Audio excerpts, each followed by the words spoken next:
Baba Yağmur hansına vurarsan dalımın? Hansı dalıma vurarsan? Ona vurarsan ha. Evet. Bilirsən ha yadımdadır. Bu birisine vurma Yağmur. Bu biri çeyi vallahi qoduramıram Qurana. Yaxşı vur. Dayan Yağmur. Anamın əziz anam. Mən bir də xəstələnsəm. Dayan balışı qucaqlayım sonra. Dayan.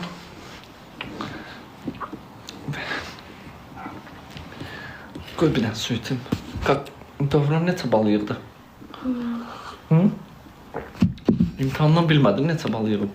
Bilmirəm də. Ha. Çay var. Çay var da oradan. Bir çay içim sonra bırak bəlkə.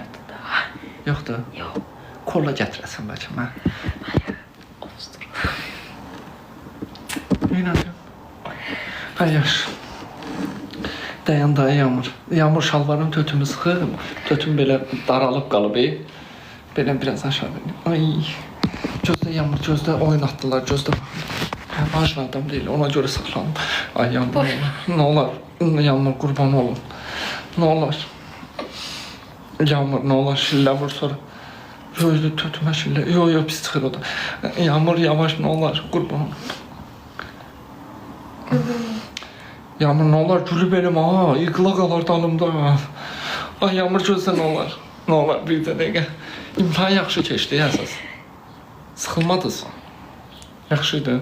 Maşallah. Vur. Ay Yağmur, nə olar dedim abi. Nə olar bir dəqiqə mənim can verdə xahiş edirəm. Allah qağırıram. Quran haqqı.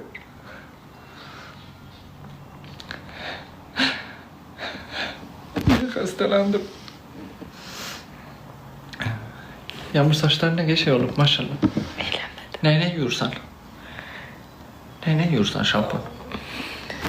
Keratin şampun. Keratin şampun maşallah. Böyümüsən iyi Yağmur. Tutar da sözü fırlatma. Şimdi yüzüm var. Dəni Yağmur külüb eləyərsən. Dən balışı səhv tutmuşam. Hə, belə də səhv də yaxşıdır. Yağmur tötümü biraz masaj et. Tutar da dəşin ha. Yağmur gözlə. Şalvarım sıxıb tötümü. Sıxmaz. Yaxşı. Yağmur. Yatırdın. Çox hərəkət edirsən ha. Yaxşı, tərpənməyəcəm. Ay Allah'ım, nə olar. Yağmur, nə olar, şillə vursana. Nə olar, dünən necə burumuzdan oturamıram Allah.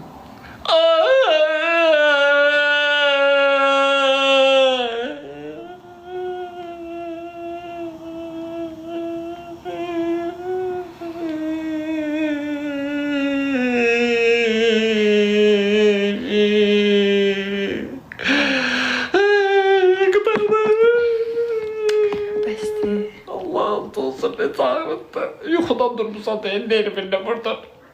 Buran hakkı. Yaxşı ağlama, dur ayağa.